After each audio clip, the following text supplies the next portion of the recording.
Shalom, everyone. Today is Shalom.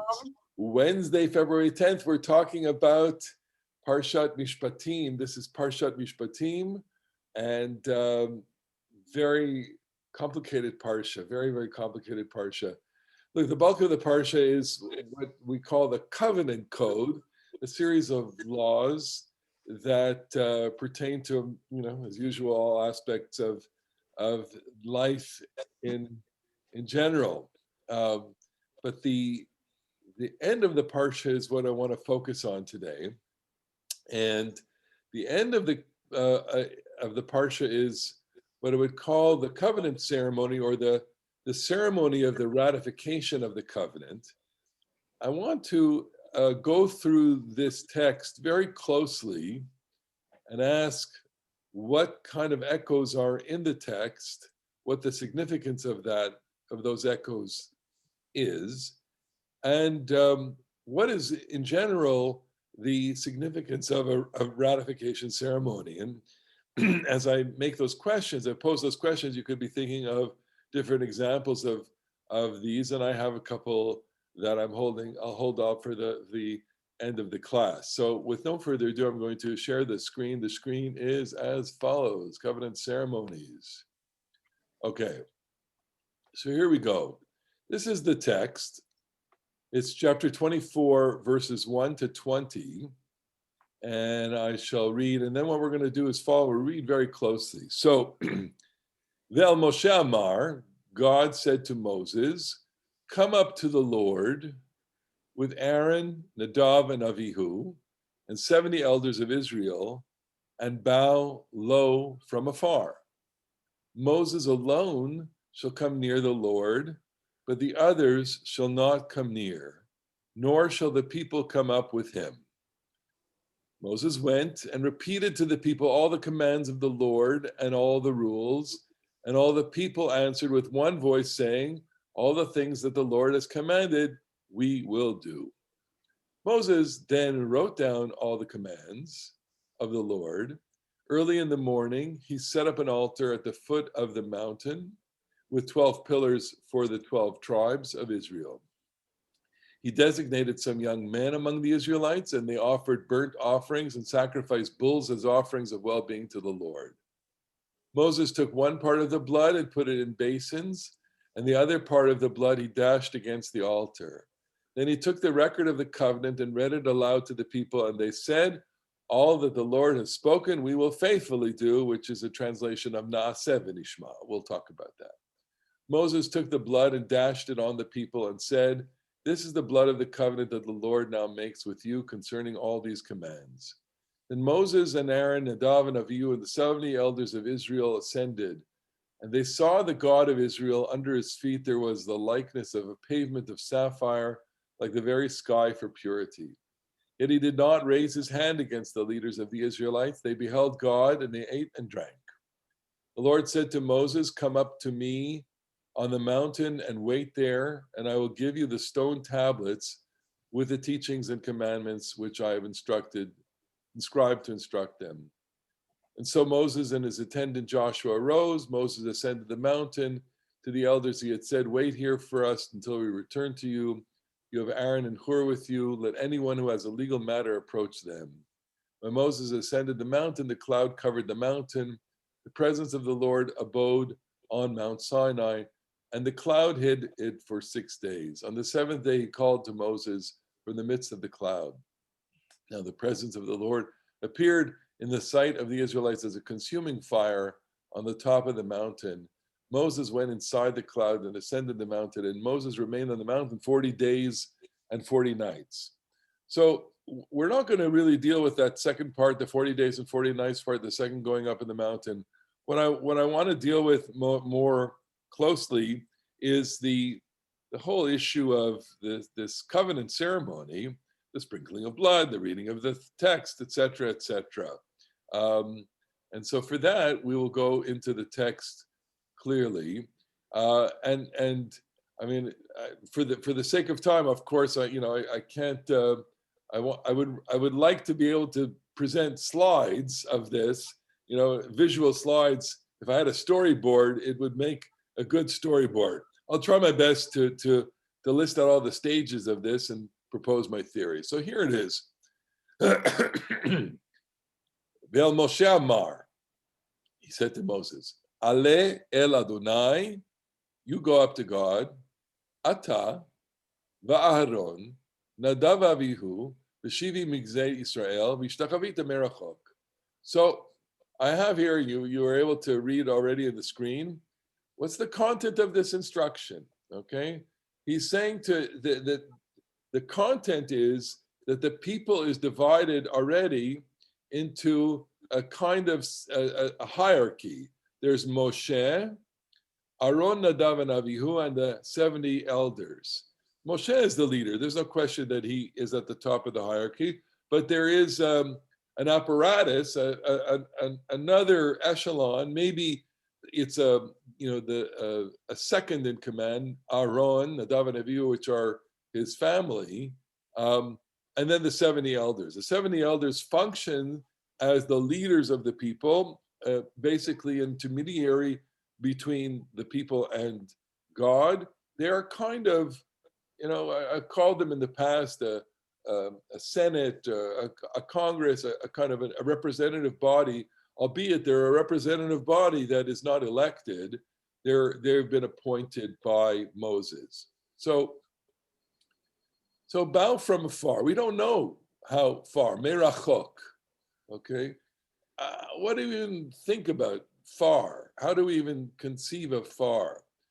But we have to note already that there is a bit of an echo in this text, and this will be a theme in this class. Merachok.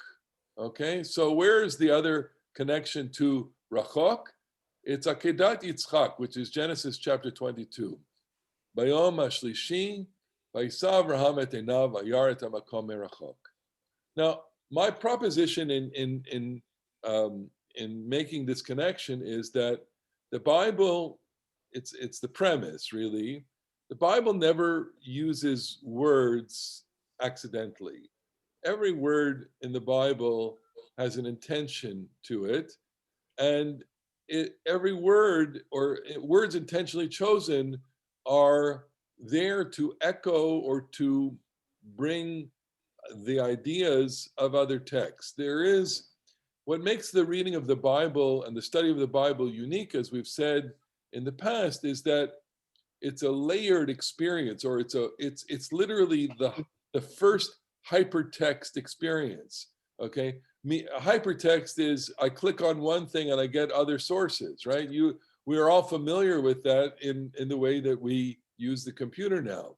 So imagine if you have a deep knowledge of the Bible through memory. And most people in oral cultures had memory of a lot of texts. But even it's true for us, and we've done this exercise even in previous classes. When I've said lo tov, I said, what does that remind you of? And you said, well, it reminds me of Genesis 2, lo tov heyot adam levado. It's not good for man to be alone. So that when Yitro says lo tov, there is an allusion, there is a kind of hinting to the original condition of a human being, which is loneliness. And I made that argument last week. Despite a certain degree of honest skepticism regarding this approach, is it true or is this a coincidence? It's a very compelling approach to take. And I think it is the intention of the text this way, because the text is constantly making reference to itself. And this is the first occasion in this text. I'm just going to show you a piece of paper here. I have the story from Shemot on one side and the story of the Akedah on the other side. This is the Akedah and this is Shemot, and this is my worksheet.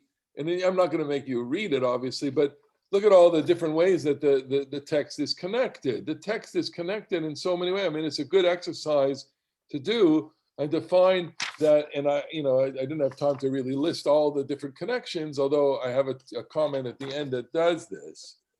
so many different ways that the Akedah is embedded in this text. And that ought to raise a few questions. So, what is there an Akedah element to the story? And the answer is, we think so. But there are other elements in the story too. V'nigash Moshe levado el Adonai. Moses alone shall come near the Lord. V'hem lo yigashu. V'am lo yalu imo. And so, even though my commentary that it doesn't highlight this, there are other echoes. Where is Vayigash? Where else do we have the word levado? Well, levado, we said, goes back to Adam. Lo tova yot adam levado.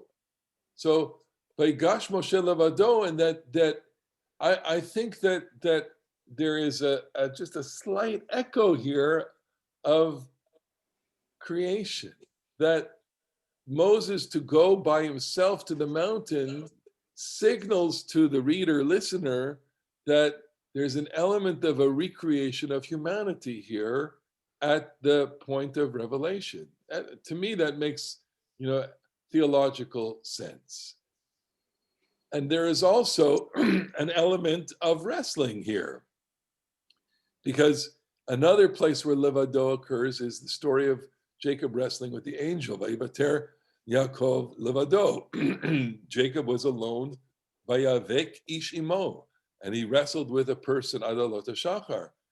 And what that indicates to me is that while there's no wrestling going on on the mountain, that the presence of the solitary individual going up the mountain ought to indicate not only a kind of echo of creation, but an echo of course, transformation. That the moment with Yaakov and the assailant, at the very, very basis of that moment, it's indisputable, it's a moment of transformation. So if I use that as a theme, that when you're alone and you're with God, something is going to happen, I mean, to me, that just makes obvious sense. Less so, Vayivaterhu levado Benjamin. I'm not sure that this is being echoed here. It's at least a little harder for me to make that connection, although I would say that in that sense, the parent-child, when the brothers describe Benjamin as being alone, obviously it's the kind of the crucible of a relationship between the parent and child, and there may be an echo of that here. I think that's less compelling. But the Vayigash, again, I mean, what other word are you going to use? Okay, but Vayigash is always going to indicate intimacy. And so what we have here embedded in this verse, Vanigash Moshe levado el Adonai vehem lo yigashu, is that there is the distinction being made now between Moses and the rest of the people. And Moses is going to go alone. He's going to have a transformative experience. He's going to have an experience that is just an echo of the creation and an echo of this, and really characterized by the intimacy of the relationship that is going to now transpire between he and God. And notice that the assembly is now divided into three units. You have Moses, the others, okay, and the people. V'nigash Moshe. Encouraging people. No surprise again at what happened yesterday. Vehem lo yigashu. Okay, va'am lo yalu imo. Think about that. No surprise. The president had every I need there to be muted, please. Because he assembled the mob. He summoned the mob. Excuse me. If you're listening to the trial, please turn it off. Okay. So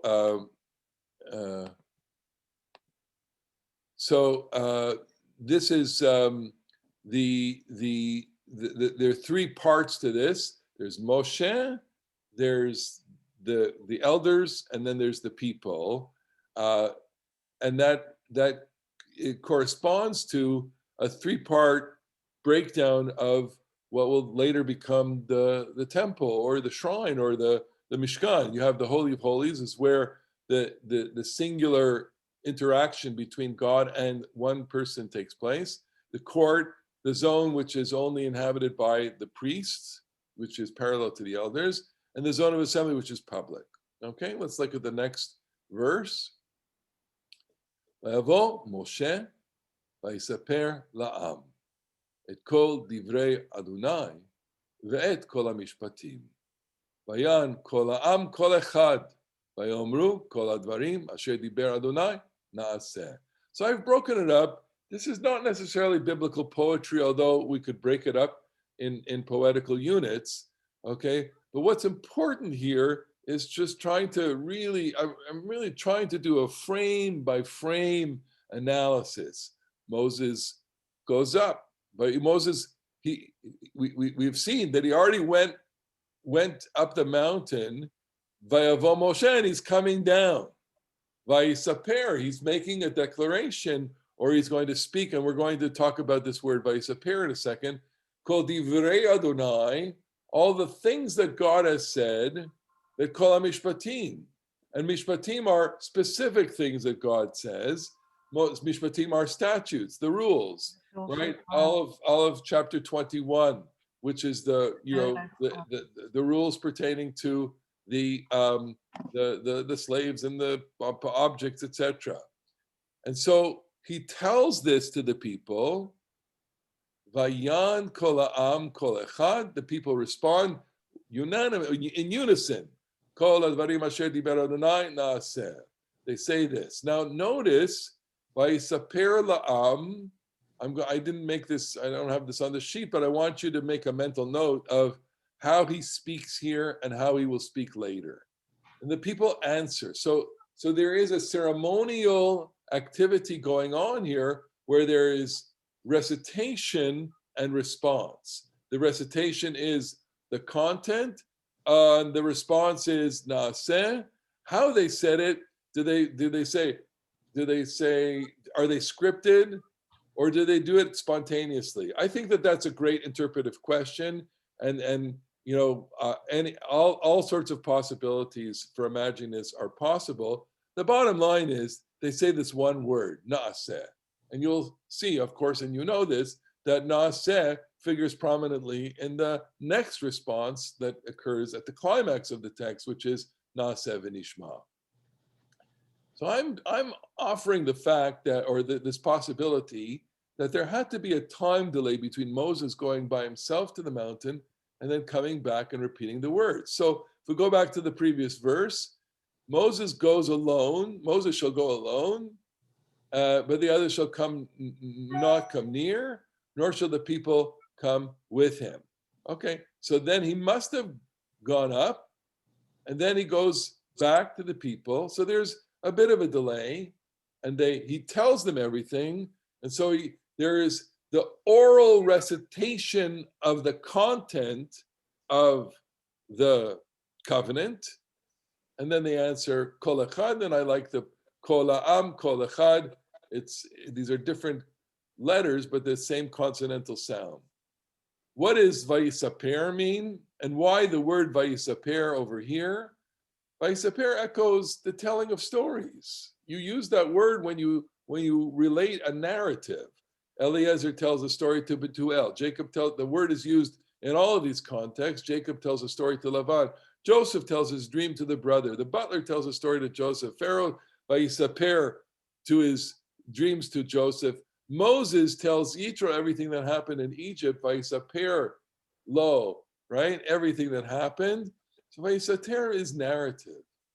And so what I'm interpreting here, and I agree, I would concede that this would be a sermon, not necessarily a kind of rigorous, shot examination, but maybe this is, if Moses is telling what God said and the rules, then what is going on is Moses is explaining something larger. There's a bigger speech going on here. It's not just the declaration of the rules as they are written, but I think there's embellishment of it.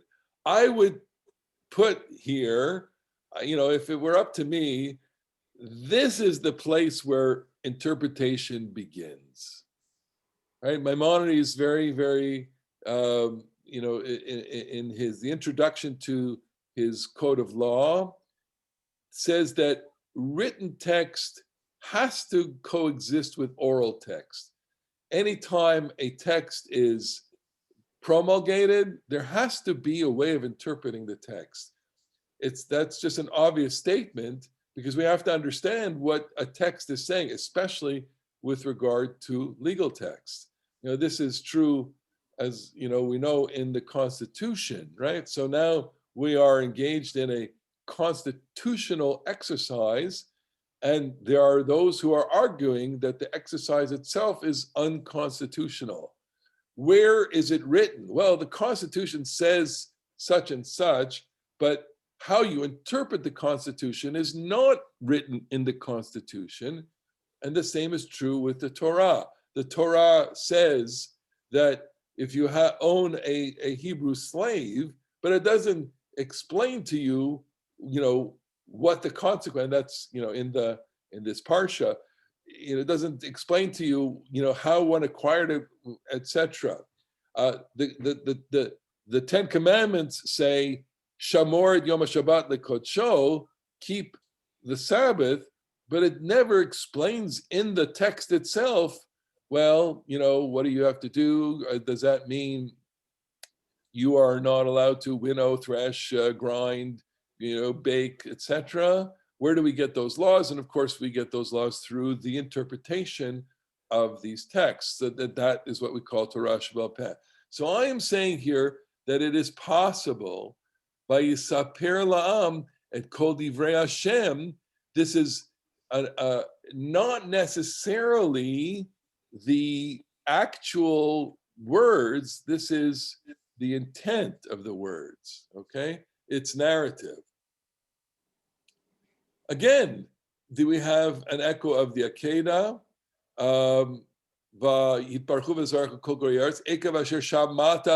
So the word kol appears in both passages. Kol advarim, we will do, naaseh. Why not kol advarim and kol mishpatim? In other words, kol advarim bechol mishpatim nas asher b'Hashem.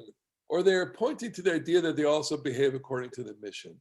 And I think that the subtlety in reading here is that while it's a bit of a verbal jumble to say kol advarim v'chol mishpatim asher d'daber Hashem naaseh, doesn't roll off the tongue.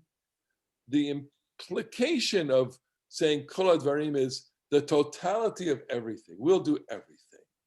Okay, and so again, aseh and asita echoes the Akedah. Next verse. Vayichtov Moshe et kol divrei Adonai. So we had the oral declaration embellished in a speech. He writes it down. Vayashkem baboker. He gets up in the morning. Vayiven mizbeach tachat ahar. He builds an altar at the foot of the mountain. U'shteimasar matzeva l'shteimasar shvitei Yisrael. And this is interesting. And he erects 12 pillars or 12 monuments for the 12 tribes, okay?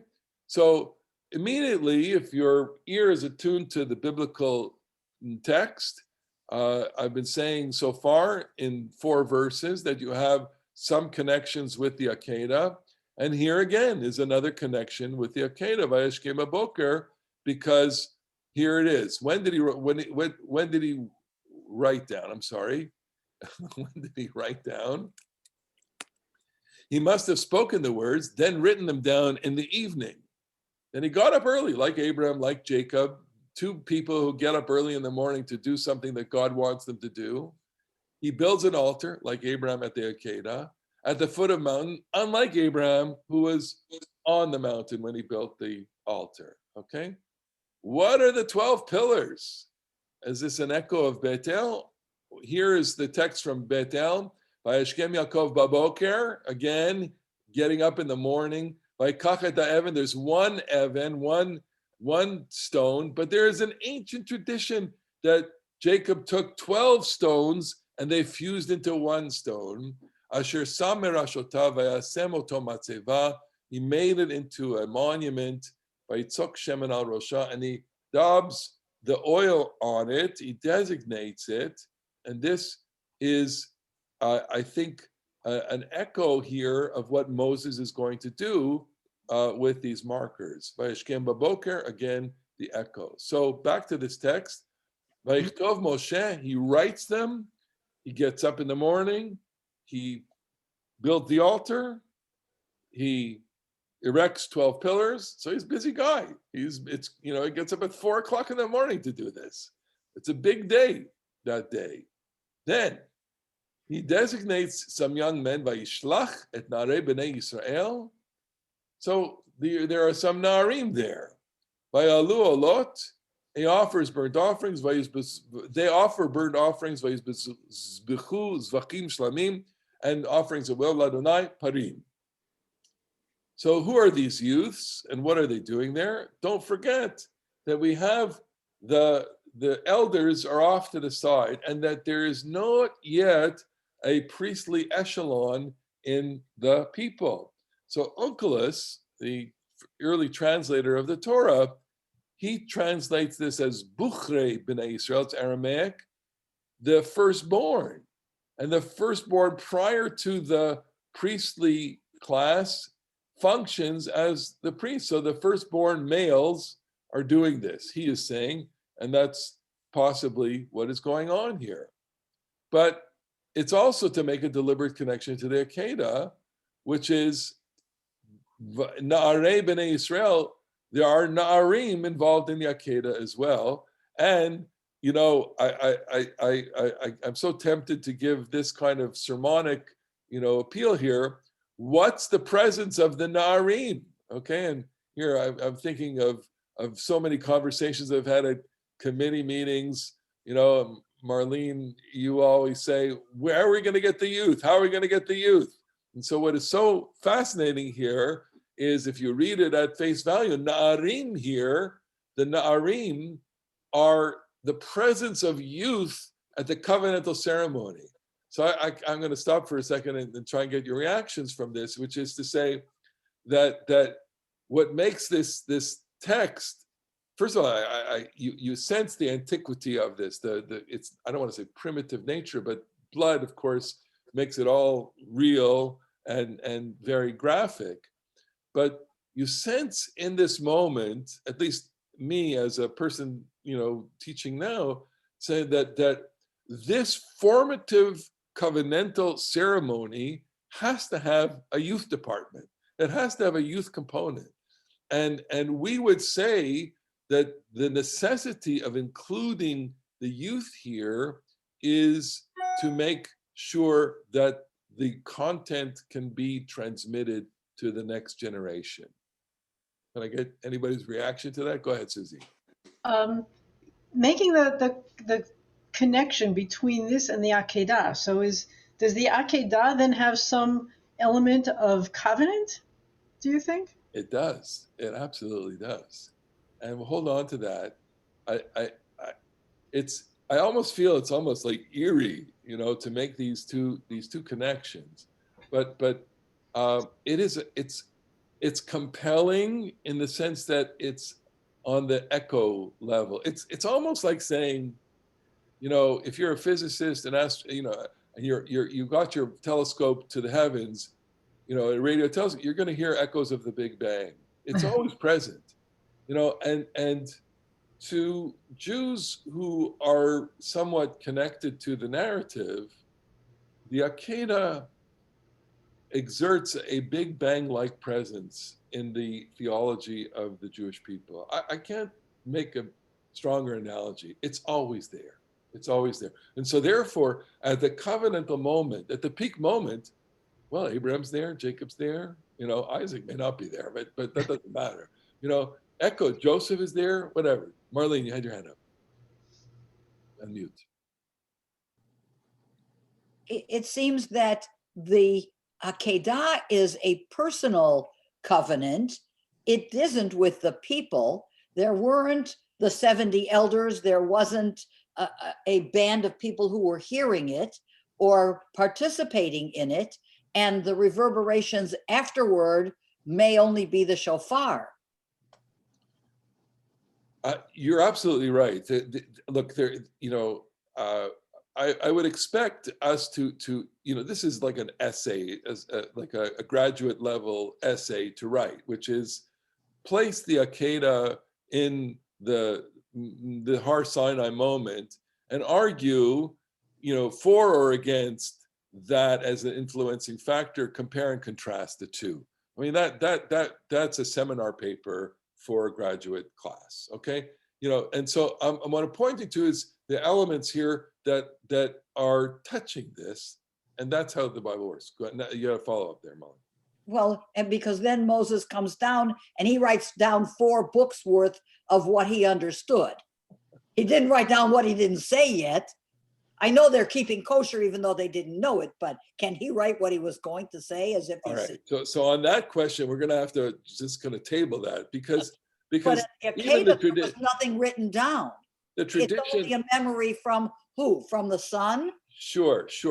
The tradition, you won't be surprised, has a spectrum of understanding of this, which ranges from minimal to maximal. The minimalists would be people who say, look, he only heard this, so he's only writing these. He's only writing chapter 21 and 22 down, okay? The maximalists are saying, no, he wrote the whole book down. So, for those of us who are inclined both to a more kind of precise interpretation, they say, like, come on, to write a whole book, never mind hours, it takes days to write a book, I mean, and sure, it's a miracle, blah, blah, blah, blah, blah, but it doesn't make any sense. Look, I've already stunned the fact that he got up at 4 o'clock in the morning, he built an altar and slaughtered animals and roasted animals and blah, blah, blah, blah, blah. I mean, that takes a lot of time. Mike, you want to say something? Okay. All right, let's go back to the text. Okay.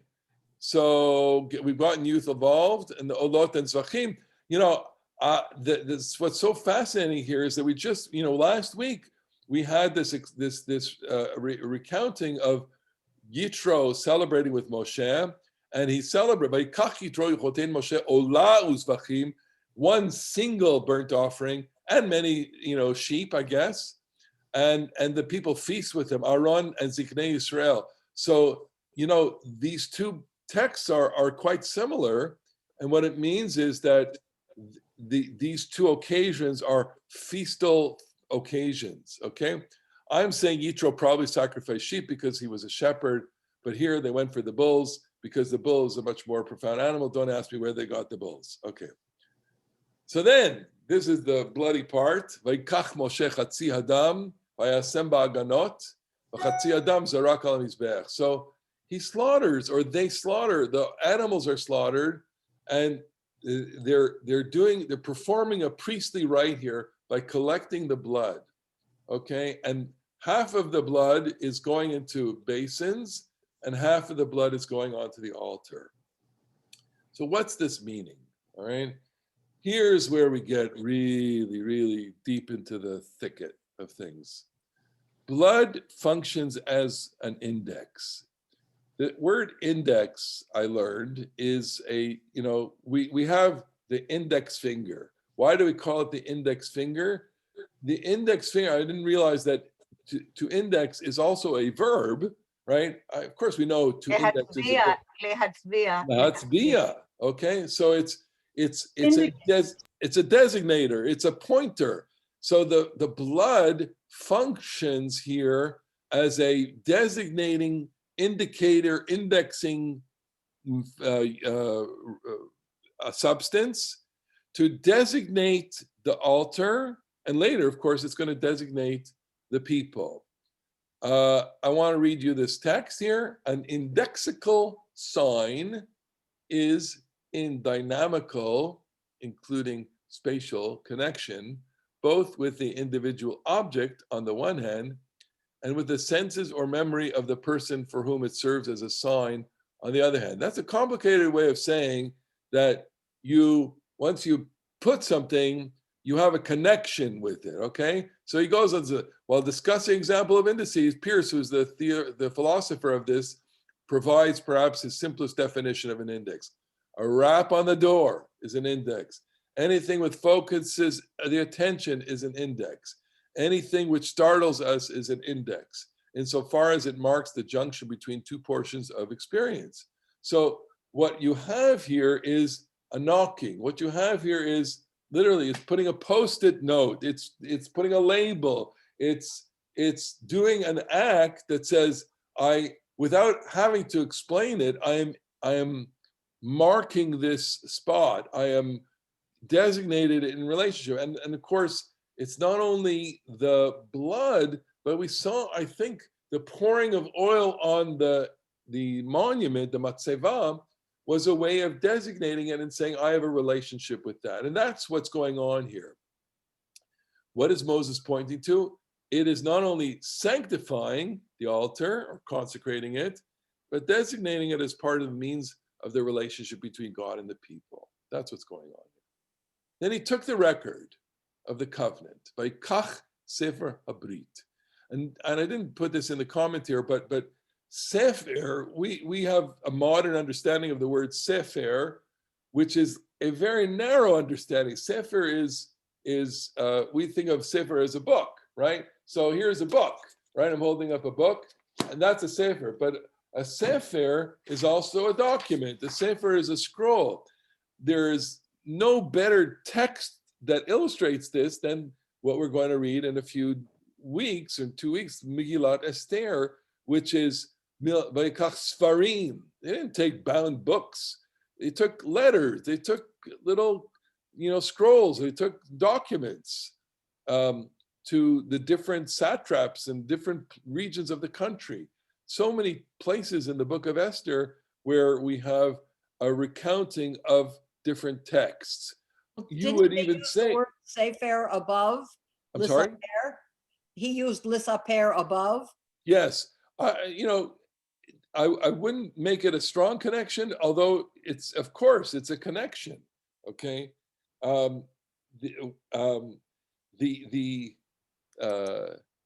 document, the scroll of independence for Israel is a sefer. Okay. The Declaration of Independence of the United States is a sefer. It's written on a parchment. It's a sefer. Okay. So he takes this. He doesn't take a whole Torah scroll, in my opinion. Vayikra bo'oznei ha'am, and he reads it to the ears of the people. And notice that Vayikra here is different from Vayisaper. So there's a different kind of talking here. I'll go back briefly to that text above, which is, it says, he Vayisaper la'am. Vayisaper la'am is, I raconteur, I am telling you a story. Vayikra la'am is to declaim it, to recite it in the sense of I'm reading what is scripted. I'm making a formal declaration. It's reading a declaration. Bo'oznei ha'am. It's not Vayisaper la'am. It's Vayikra bo'oznei ha'am. There is a deeper level of concentration here. That when that text is used, bo'oznei ha'am, it appears at the end of the book of Dvarim also. Vayomru kol asher diber Adonai na'aseh v'nishma. Boom. So now you have the people essentially expressing their ratification of the covenant. In those two, they've done a preliminary ratification above by saying kol asher diber na'aseh. But now they say kol asher diber Adonai na'aseh v'nishma. You sense the power of that, albeit it's you got to bring it out here. Na'aseh v'nishma, it's a punch, okay? But what about the order? Na'aseh and We'll talk about that. So now we have the elements of the ceremony. Ceremony has included thus far writing the document, building the altar, designating the monuments, appointing the young men, slaughter of the bulls, collection of the blood into basins, sacrifice of the bulls, the burnt offerings, and the offerings of well-being, fire and roasting, sprinkling of it doesn't tell us they lit the fire, but it's sprinkling of the blood on the altar, taking the document and reading the document, and the response to the document. Okay, so I'm listing here 9 elements to the ceremony. I could be wrong here or not, and I didn't include the earlier reading. Okay, so I'm giving myself a B- on this analysis. Okay, because I missed a thing or two. I have to redo this. Okay, but it's clear to me Na'aseh v'nishma is the penultimate moment of the story, meaning that it comes before the ultimate moment of the story. And the ultimate moment of the story is going to be the sprinkling of blood. But before we get to the sprinkling of blood, which is in my enumeration number 10, let's discuss Na'aseh v'nishma, Ilana. And there is a technical term for this. It's called hysteron proteron. The definition, I love, you're going to learn a lot of things in this class, okay? I guarantee you've never heard anyone say that what a hysteron proteron, except I used this as a Dvar Torah last year. Hysteron proteron is a rhetorical technique used in some kinds of literature and other communication that involves reversing a chronological sequence to invert a phrase. The technique can be used for poetic effect or in the construction of various idioms in given language. It's part of a larger category of rhetorical versals that some call hyperbaton. The word hyperbaton comes from the Greek word transposition. So examples: put on your shoes and socks. Or in Canada, he shoots, he scores is the common phrase. But if you say he scores, he shoots, you're playing with it. Okay, it doesn't make any sense, but of course you get it. He scores. You say it for comical or poetic effect.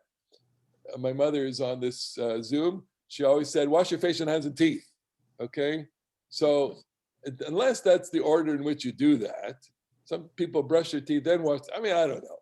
I'm going to kill the magician, I'll dismember him, and then I'll sue him. That's a Woody Allen line. Okay? How about this one I invented? Shoot, don't wait.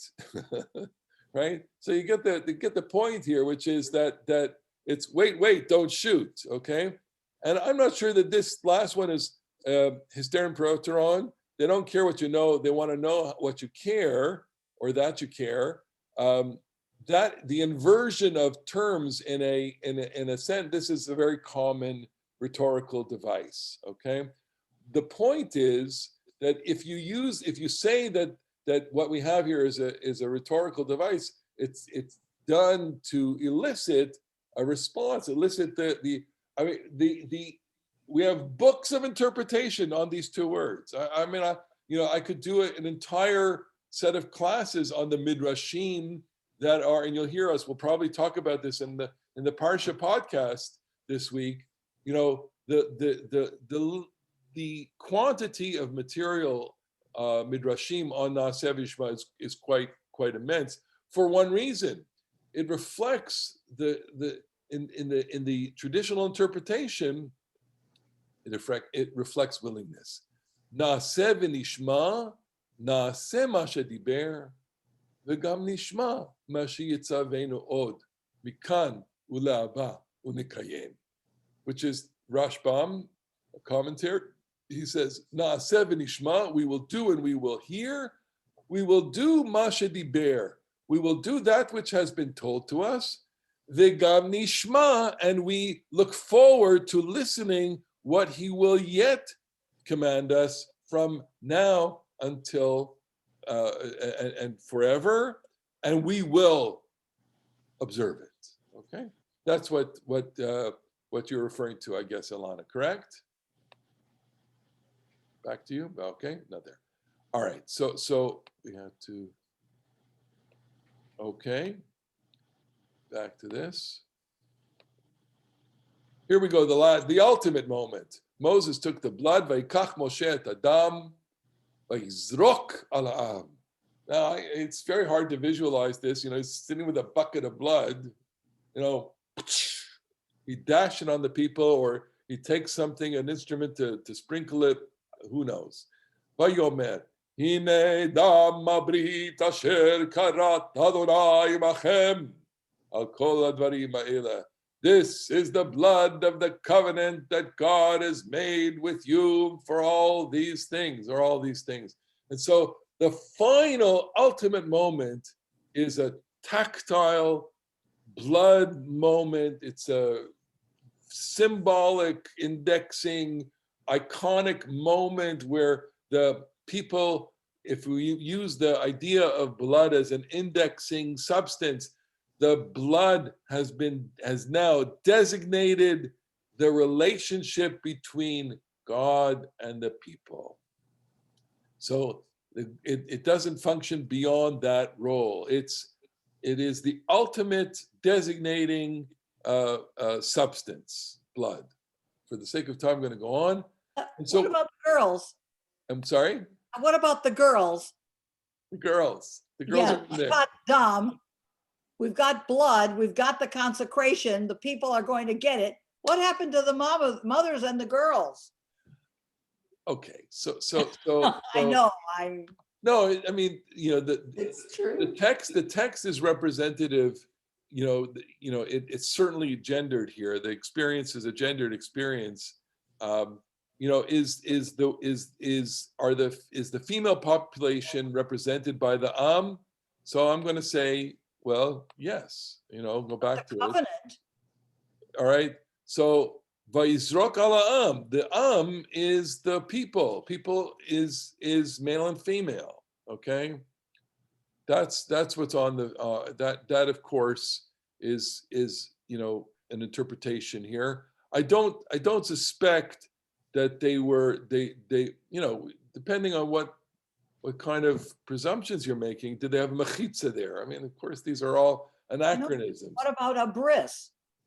A bris is also dama brit. Right, but there isn't anything for the girls. True, but we're not talking about circumcision here. We're talking about a connection that indexes who is part of this. Right, and I'm saying here, while you have me on the ropes, Marlene, okay?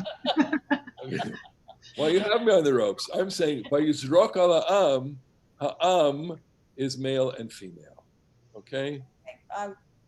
It's collective. I agree to that. You agree? Yes. Phew. Sure. Got out of that one. Okay. All right. Then Vayal Moshe v'Aaron Nadav v'Avihu v'shivim mizginei Israel. They go up again, but not all the way, I guess. And then they saw God. Vayiru et Elohei Yisrael v'tachat raglav k'maseh livnat tzapir k'etzem shemayim l'tohar. Don't even ask me what this is. This is lightning as a pavement of sapphire. They're like the very sky for purity. This is a mystical vision. It's not it's not actual. It's obviously a poetic expression of a mystical vision that they had. And what I would say here, not to be too flippant, although I'm going to leave it to the sides here, is that how could it not have been this overwhelming mystical experience? This is a singular experience in which they are experiencing stimuli that no one else will ever have experienced. Okay, and then he did not raise his hand against the leaders of the Israelites. They beheld God and they ate and drank. What is so fascinating here in this coda line of this text is that the people, there's the leading echelon of the people, the Congress, the Senate, the whatever, they're as close as they can get. And from your exposure to the Torah that if you get close to God, you die. But the miracle here is that their proximity to the divine, locus does not elicit this catastrophic reaction. That has to stand in opposition to almost every other place in the entire Bible where someone gets too close, they get zapped. Okay, thinking of the guy who touched the Ark of the Covenant. I mean, zap, right? You don't get too close, and you get. Moses also will have an experience, in a couple of weeks, trying to get close to God, but he will be shielded. So the significance is that there are momentary suspension of the divine response to the human encroachment, and of course, there has to be eating. They have to eat. They sacrificed. They made the big feast. Notice that there wasn't bread there also, but there had to be some. Why? To eat before someone is to acknowledge his authority and beneficence, and conversely, one's own dependence and vulnerability. Covenants are celebrated by a feast. Yeah, It's a celebration. It's a celebration. Okay. So I wanted to, in the 8 minutes that I have left, I want to show you some different ceremonies, and I want you to look at this. In 2003, Ohio finally ratified the 14th Amendment, which allowed for the, African Americans as persons in the United States. America's sons and daughters. And given that this is 140 Secretary of State of years Ohio. plus overdue, I will not contribute Speeches. to its delay any longer. There were lots of speeches before, and now what they're going to do, To certify. he's certifying the resolution of the Ohio State Legislature to ratify the 14th Amendment 150 years afterwards. Okay, so here's the signature. I'm going to just zip through this. The resolution.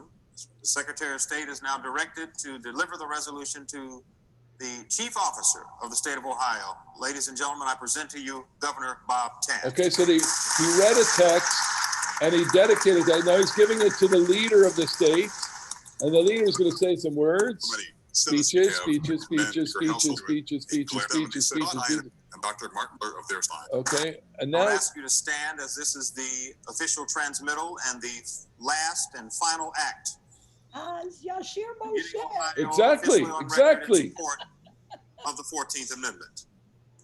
The governor, as the Chief Executive Officer of the State of Ohio, having received the certified copy of Senate Joint Resolution Number 2 from Ohio Secretary of State Ken Blackwell, will now officially transmit the 14th Amendment resolution to Peter Bunce and David Cornelisi of the National Archives and Records Administration to be officially recorded in the Federal Registry. Mr. Bunce. So I'm going to stop there. He makes remarks receiving the covenant. It's exactly what we have here, minus one major element or two. But Eating and drinking. And drinking. Okay, I'm sure they went into a reception afterwards. There's no doubt in my mind that they had a reception afterwards. But what happened was, so we don't have blood rituals, but we have the signature. Blood and was filled for it. I'm sorry? Blood was filled for it. Absolutely. I want to say that the signature, and I'm looking for a kind of like missing link here between blood rituals and the signing. Of course, there are people who quote sign in blood, all right? But I'm not sure what the authenticity of that is anthropologically. My point is that the thing that comes closest to a ratification to this is a ceremony in which you declare things, you say things, they're written down, they are signed, they are sealed, and they are delivered. And that's exactly what happened here in the ratification of the amendment. And of course, these ceremonies like this happen all the time. I'm going to show you another example of that. Let me go to the next. Oops, daisy. Back here. All right. So Camp David, the President of the United States, big ceremony. Ladies and gentlemen, the President of the United States of Okay. America, So hail to the President chief. of the Arab Republic of Egypt, and the Prime Minister of Israel. This is very emotional because we remember this. This is living. Okay. All right. You can hear on this footage, there's demonstration going on in the back.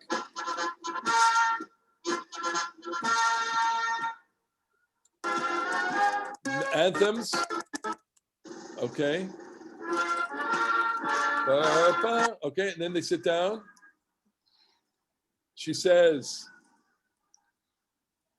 Ladies and gentlemen, this afternoon, historic documents concluding the Treaty of Peace between the Arab Republic of Egypt and the State of Israel will be signed.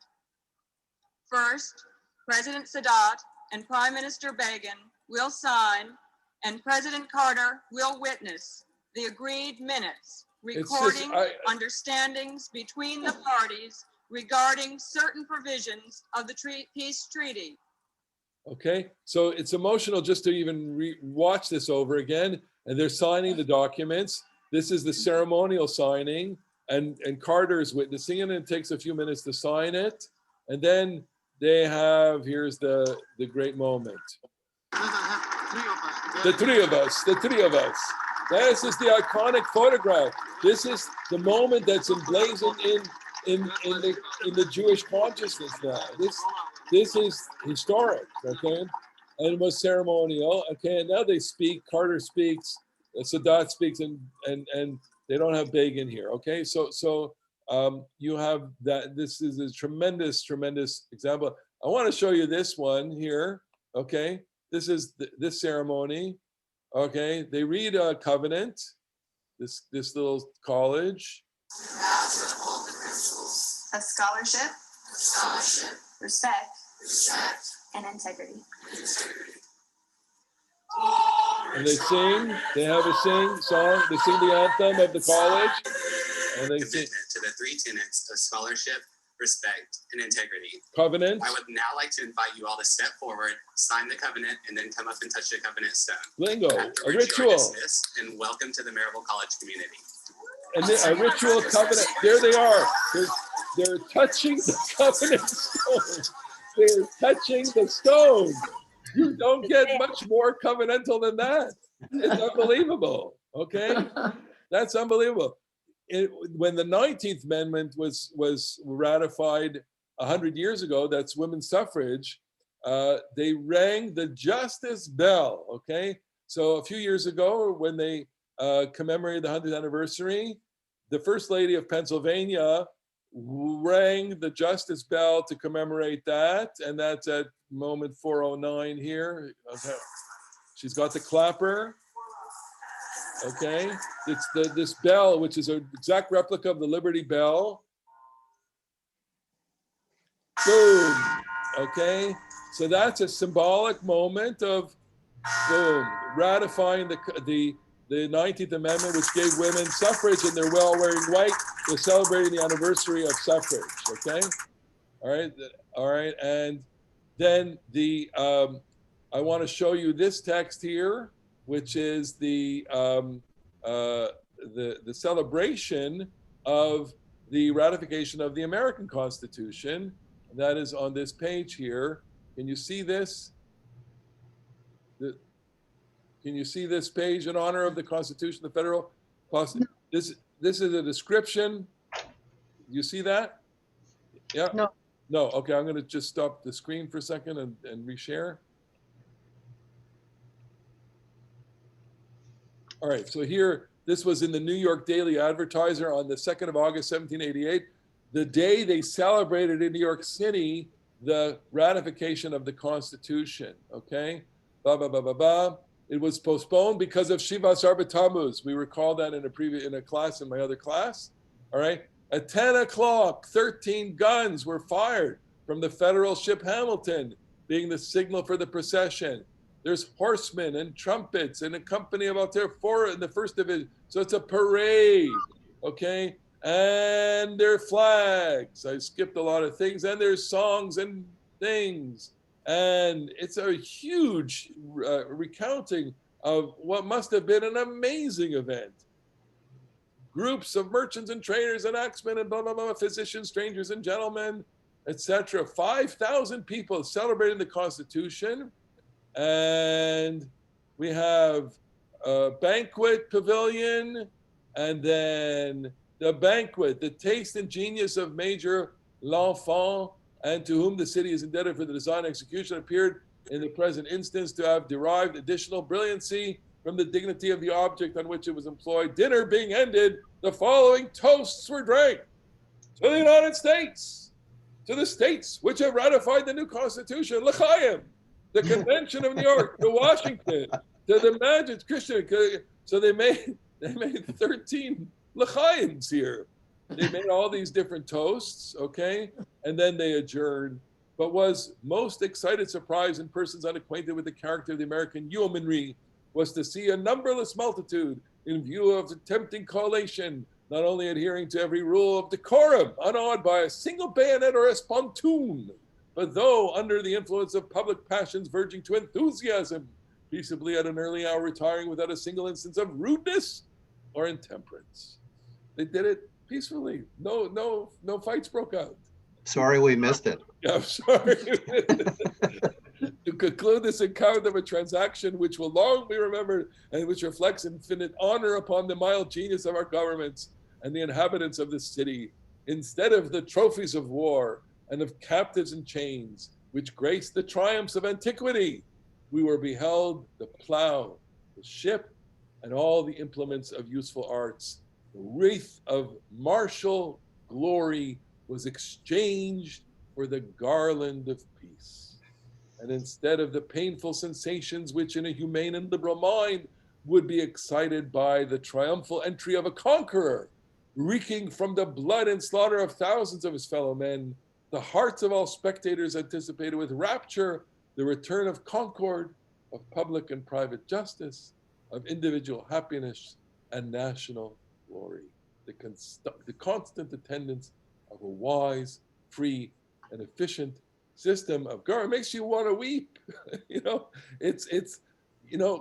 They got it. They understood what they were doing here in this celebration, which was we are celebrating in the ratification of the cause a new form of government in the world that was not accomplished through violence, was accomplished through revolution, of course, but the agreements, the Constitution was a deliberate activity that no blood was spilled in getting a constitution. There were plenty of, it wasn't a simple, I mean, I'm going to read this book on there was a lot of tension in ratifying the Constitution. In the end, Rhode Island didn't ratify the Constitution until much later. It wasn't unanimous at all, but it was peaceful. And what they celebrated at the parade was the real ethos of the country, which was a peaceful, celebration of political power. And look, look how fragile it is. Look how the passions can erupt from under the surface just in an instant. That is a big, it's a huge lesson here as to what can happen. I have this conversation all the time, as recently as the other night. Institutions are fragile. They need support. Communities are fragile. Congregations are fragile. You have to preserve this unless you want to have, one that's just like you, unless you want to live in a totalitarian regime. Let me just see if I have any other stuff here. I want to just bring, I'm sorry, 2 seconds. Okay, so here we go. The last thing, and then this is about the Akedah, and this we'll just kind of leave it hanging here. So this is Richard Elliott Freeman's comments on what makes the connection between this text and the Akedah. I'm going to read. This account is a multitude of parallels to the account of the binding of Isaac. Moses says the same words to the elders that Abram says to his servants. Sit here, we'll come back to you. The Exodus account is the servant boys, Na'arim as well. Both accounts cover distant, merachok, to bow. Moses never come up to a mountain, have a burnt offering. The two accounts chain a chain of 10 verbs, blah, blah, blah, blah, blah. The culminating parallels indicate that what the connection is. Here's the attempt to make it and articulate it.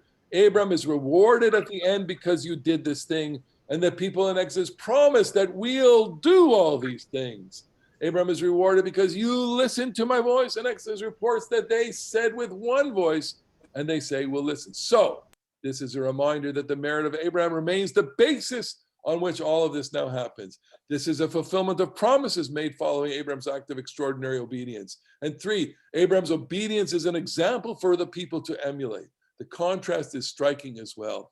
Abraham's obedience is the centerpiece of the first story. In this second story, the people will soon commit their worst act of disobedience, the golden calf event. Notice also the first story is at the mountain of God. The second is at the mountain of God, mountain of Yahweh, the second mountain of God. Adonai and Elohim. And both state that they're about divine appearances. The divine appearance mark the sacredness of the two mountain locations, the mountain of God, Horeb Sinai. The identity of the mountain of God, Yahweh, is uncertain, although elsewhere it refers to the location of the temple in Jerusalem. And parallels of these two stories connect the mountain where the greatest revelation takes place to the mountain where the divine promise was confirmed in the past and where the temple will stand in the future. The location of the temple is identified by the place of the binding of Isaac. The two sacred mountains are thus connected. The patriarch and his descendants are thus connected. Past, present, and future are thus connected, all in the embroidery of the Torah's wording. In other words, if at the very least, what these verbal cues and echoes are trying to say is that mountain and that mountain, they're fused in the temple. And in truth, Sinai, Zion, Moriah are all connected. Ki mitzion tetzei Torah is not just a thing we say when the ark is open. Ki mitzion tetzei Torah is the idea that Zion, the temple, more likely Jerusalem in general, and a representation of Israel altogether, that is where the knowledge of God is going to emanate from the world. So by the time that statement is said in Isaiah, Mitzion Tetzei Torah, that we are seeing the ultimate. I don't. There's a technical term for this, but it's kind of the fusion of Mount Sinai with Mount Moriah is complete, and so they were really one and the same mountain. And so the echoes of the Akedah resonate with the Sinai experience. And I think that itself was worth the price of admission to this class today.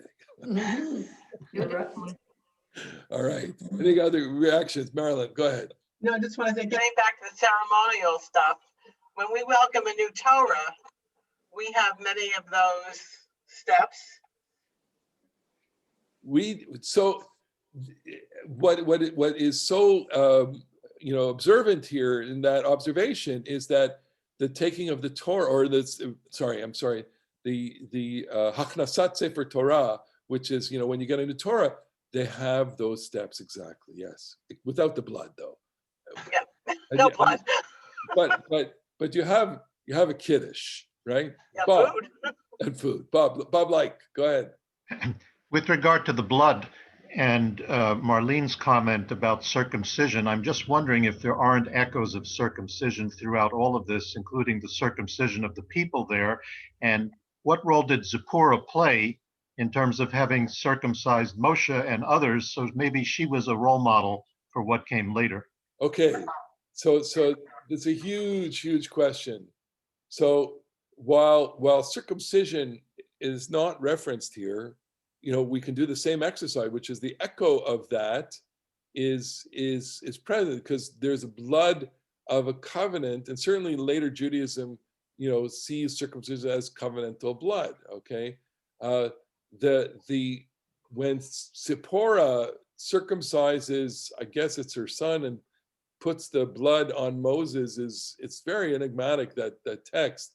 She's doing it as a protection to him.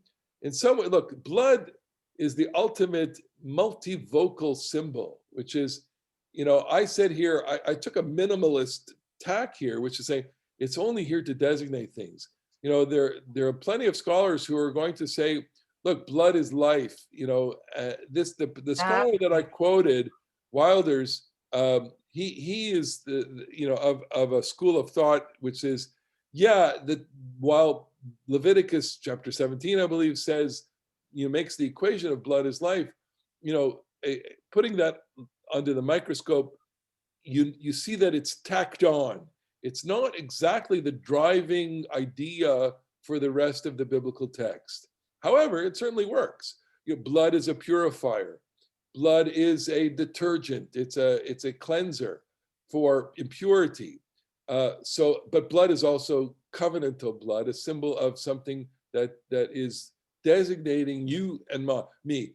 I think what I am going to say is the kind of thing to boldface and underline here is that this is relationship. The whole, you saw this last week, and I tried to express it, in the poetic rendition, Atem Tiulim Mamlechet Kohanim. That's all about relationship. So here, while we don't have the relationship expressed in words and poetry, we have the relationship expressed in ritual and in the tactile and in the visual. I mean, you can't get beyond this visual experience here. And so you have to imagine yourself being present, which is what the text is all about. The text is say, you, Jew, later, you living in Highland Park, go back in a time zone, go time travel to this, and imagine you're there. And imagine every sense is being, evoked here, and you are seeing this, and it's filling you with awe and reverence, and that ought to be your response to this. In the same way that the Akedah, at the very, very least, the Akedah fills us with a sense of reverence as well. It's an awesome event that none of us can ever, it's not that we achieve or not achieve. It presents a certain kind of impossibility of a standard, but it also says you are in a relationship. And so the relationship it's not, on the one hand, the relationship is God is, our friend, and God is our buddy, but God is also God, and you've got to be terrified from God. Does this also in any way connect with the smearing of the blood on the doorpost and the firstborn? So, yeah, Wilder says this elsewhere. He says that's a form of indexing also. So whereas I would say it forms a kind of protection, he's saying, look, it's nothing more than just, we're pointing out. It's like don't hit here, don't go here. Ilana, you want to say go? Also, blood, okay, it's a symbol of life, and also a continuity of life, because girls get their period, yes, and it shows a continuity of going on with life. Yes, blood, as I say, blood is the multivocal symbol. It's got everything. It's also death too. It's also impurity. It's everything, and we're never going to exhaust it because it also terrifies us. And the sight of blood. I mean, I could have pulled up different scenes from movies where they do a blood covenant. The mafia, they do, they cut themselves and they mingle their blood. We're blood brothers. I mean, that's a literal expression. And you have to ask yourself, so why is it anthropologically that we have used this? And the answer is, it's even to us enlightened modern people, the sight of blood is still something that's terrifying for us, because blood will always, always be the immediate association with life and death, and you can't get around that. Which is what also, I think I may have mentioned this in another class, which is the presence of the pomegranate in folklore is to evoke a blood. It's so clever. The folklore is got a wry smile and humor with this, because in folklore you're never going to want to slaughter someone and take their blood, okay? And we're in a post-sacrificial time, but if you want to come close to something precious and something delicious and beautiful, whatever, and also blood, red, it's going to be a pomegranate. Or if you're Eastern European, a beet. So that, at the Seder plate, us vegetarian, vegan people, we don't put a roasted shank bone on the plate. We put a roasted beet. And that symbolizes the sacrifice, even though we know with a nudge, nudge, and a wink, wink that it's not a blood thing. Ilana, yes. That's why I said quickly, the color Adom, red. If you take away the aleph, it leaves you with the dam. Yeah, exactly. Go ahead, Marlene. Later, we're also told not to stand by the blood of our neighbor, as opposed to by the dead body of, or the death of, or the killing of. It very graphically puts out blood as opposed to other Well, synonyms. blood is representational of life, right? Spilling blood is still, quite literally, but also non-literally murder, to spill blood in vain, right? Look, we have an instinctive human response to this, which is terror. We are terrified by it. And even with that, we are also awed and amazed by it. There. Okay. Well, next week, no class. Sorry about that. I'm going to be away or not, but I'm going to be away, but I'm not going to be. Okay. We will talk to you soon. Oh, wait a second. All right. Yasher Koach. Have a wonderful rest of the week. Look forward to do Parsha Talk. You listen to my Parsha Talk also. Okay. Yasher Koach, Rabbi.